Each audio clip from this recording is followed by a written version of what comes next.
दोस्तों, वह लड़की पुरुष जाति के नाम से डरती है, घबराती है और कांप जाती है। अगर उसके सामने किसी आदमी का नाम लिया जाता तो वह चीखने लग जाती है। और होता भी क्यों ना, क्योंकि उसके साथ में बर्बरता ही कुछ ऐसी हुई थी। वो जिस अस्पताल में थी, जिस अस्पताल में उसका इलाज चल रहा था, वहाँ पर जो डॉक्टर थी वो भी महिला थी, बाकी नर्सें थी और जो पूरा स्टाफ था वो भी महिलाओं का ही था।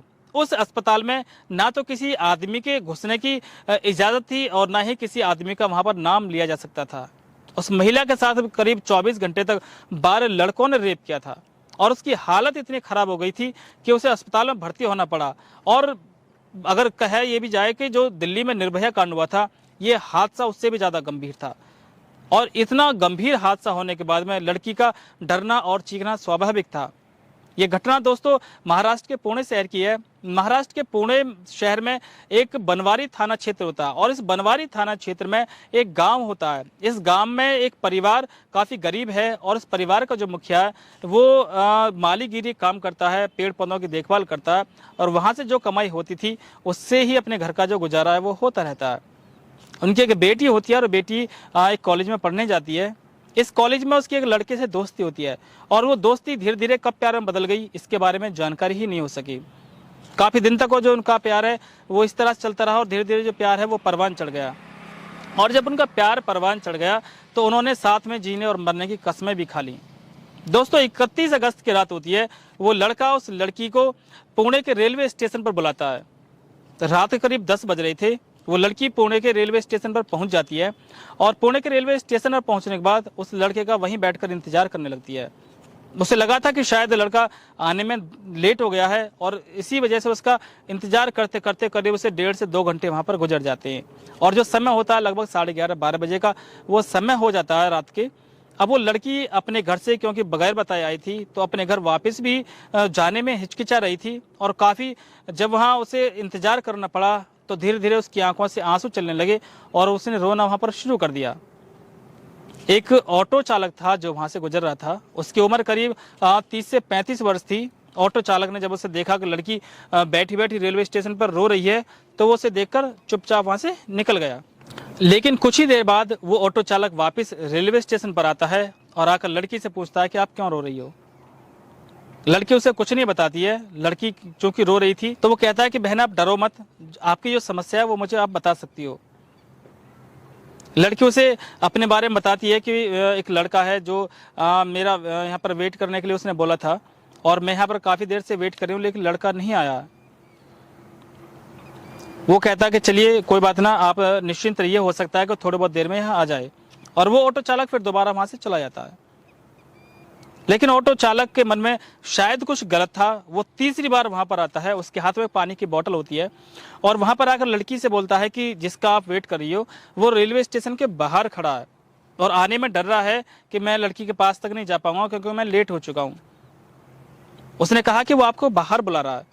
लड़की उसकी बातों में आ जाती है क्योंकि उसकी जो उम्र थी वो लगभग 30-35 साल थी और इतनी उम्र के व्यक्ति पर लड़की ने विश्वास कर लिया क्योंकि वो काफ़ी देर से उसका जो धीरज है वो बंधा रहा था। तो वो लड़की से कहता है कि आपका जो मुंह है वो सूख चुका है, आप एक काम करें थोड़ा सा पानी पी लें। लड़की ने उसकी बोतल में से पानी पी लिया और उसके साथ चल दी।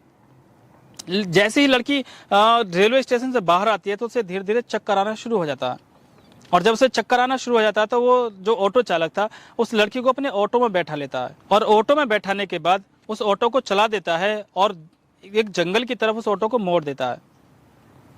तो दोस्तों, लड़की की उम्र भी लगभग 17-18 साल रही होगी। उस ऑटो चालक की उम्र करीब 30 से 35 साल थी।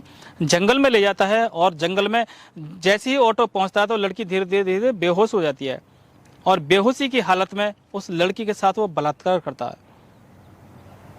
जब लड़की के साथ बलात्कार कर लेता है तो फिर उस ऑटो को वहीं पास में बने एक लॉज में ले जाता है और उस लॉज में एक कमरा होता है जो शायद पहले से ही बुक किया हुआ था।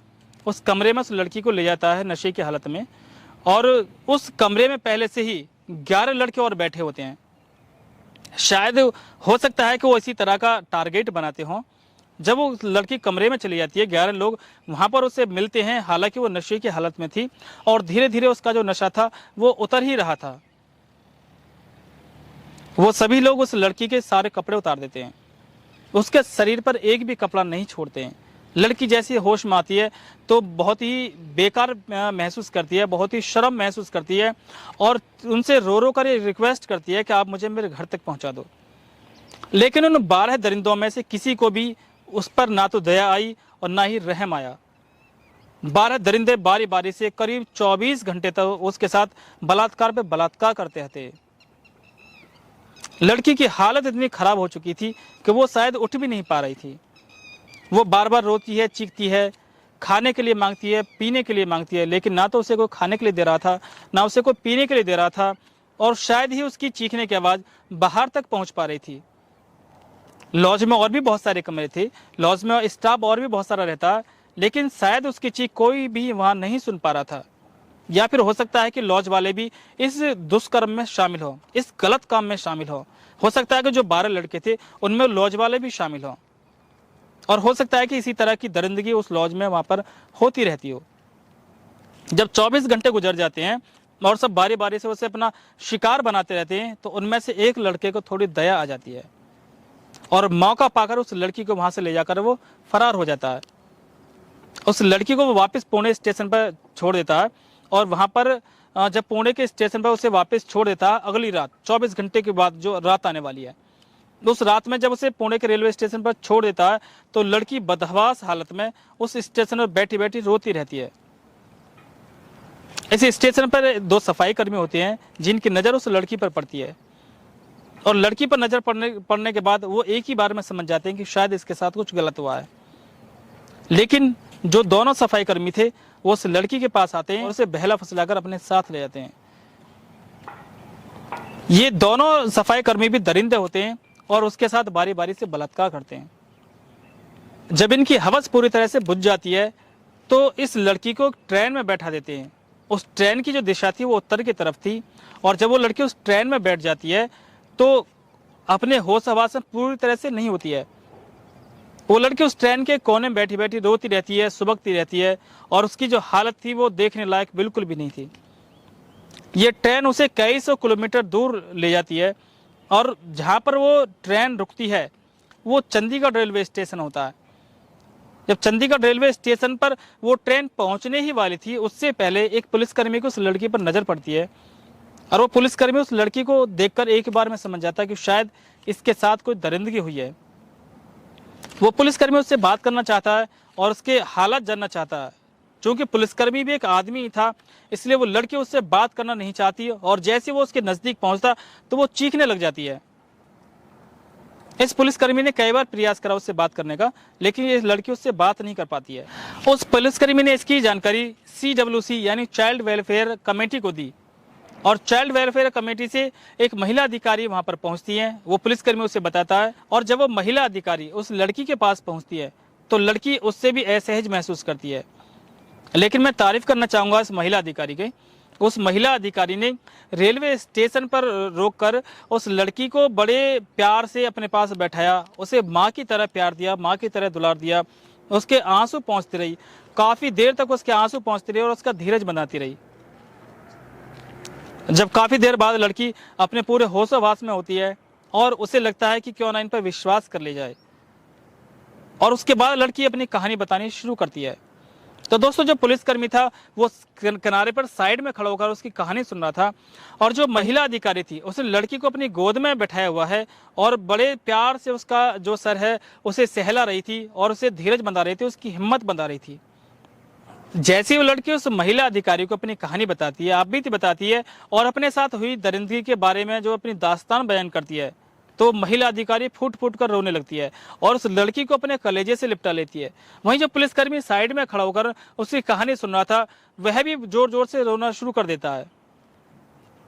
लड़की की कहानी आधी हुई थी कि महिला पुलिसकर्मी ने काफ़ी देर तक फिर उसका जो सिर है उसे सहलाया, उसे अपने कलेजे से लगा लिया, माँ का प्यार दिया उसे और फिर बाकी कहानी उससे मालूम की। लड़की जब अपनी पूरी कहानी बता देती है तो धीरे धीरे बेहोश हो जाती है। अब ये महिला अधिकारी और पुलिसकर्मी उसको एक अस्पताल में भर्ती कर देते हैं लेकिन उस अस्पताल में जब भर्ती करते हैं तो पहले ही अधिकारियों को इसकी सूचना दे दी जाती है, पूरी कहानी अधिकारियों को बता दी जाती है। उस अस्पताल में जितने भी जेंट्स स्टाफ था उन सभी को वहां से निकाल दिया जाता है। जिस वार्ड में ये लड़की भर्ती की गई थी उस वार्ड में केवल महिला डॉक्टर ही रहेंगी, महिला जो नर्स हैं वो ही रहेंगी, पूरा जो स्टाफ है वो महिला ही था। और जो भी उस लड़की की कहानी सुनता उसके रोंगटे खड़े हो जाता, वो रोने शुरू कर देती। उन्हें लगता कि इस छोटी सी उम्र की लड़की के साथ कितनी बड़ी दरिंदगी हुई है। तो दोस्तों उधर उस लड़की का इलाज चल रहा था और दूसरी तरफ अगर बात करें उसके परिवार की, तो जिस रात वो अपने घर से निकली थी उस रात जब अपने घर लौट कर नहीं आती है तो अगले दिन सुबह उसके पिता और उसकी माता हर जगह तलाशने के बाद उनका थाना क्षेत्र बनवारी होता है, वो बनवारी थाने में जाती है और वहां पर उसकी गुमशुदगी दर्ज कराती है। मैं तारीफ करना चाहूंगा उन पुलिस कर्मियों की भी जिन्होंने उसकी तलाश शुरू कर दी और उसे हर संभावित स्थानों पर तलाशा। लेकिन किसी को भी ये अंदाज नहीं था कि वो रेलवे स्टेशन पर पहुंची होगी, क्योंकि रेलवे स्टेशन तक अगर कोई पहुंचा भी होगा पुलिसकर्मी तो उतनी गंभीरता से रेलवे स्टेशन की जांच नहीं की। और मैं तारीफ करना चाहूंगा उन पुलिसकर्मियों की भी जहां वो अस्पताल में भर्ती की गई थी। जो बनवारी थाना था वहां के जो थाना अध्यक्ष थे उनसे चंडीगढ़ की पुलिस ने संपर्क किया और उस लड़की के बारे में जानकारी हासिल करनी चाहिए। जैसे उन्होंने उस लड़की का फोटो वहां भेजा, उसका नाम बताया, तो बनवारी थाने के जो SHO थे उन्होंने बता दिया कि इस लड़की के यहाँ पर गुमशुदगी दर्ज है। इस तरह से उस लड़की के परिवार से भी संपर्क हुआ उनका और लड़की को एरोप्लेन के थ्रू चंडीगढ़ से मुंबई लाया गया। मुंबई लाने के बाद चंडीगढ़ पुलिस और जो मुंबई पुलिस थी दोनों का आपस में कॉम्बिनेशन हुआ और इस मामले की जांच शुरू कर दी गई। उन पुलिस कर्मियों ने उस रेलवे स्टेशन का CCTV फुटेज खंगाला तो काफी देर तक जब वो फुटेज खंगालते रहे तो एक ऑटो उसमें दिखाई दिया और जब ऑटो दिखाई दिया तो धीरे धीरे और बहुत सारी फुटेज उन्होंने इकट्ठी की और उस ऑटो का जो नंबर है वो मिल चुका उन्हें।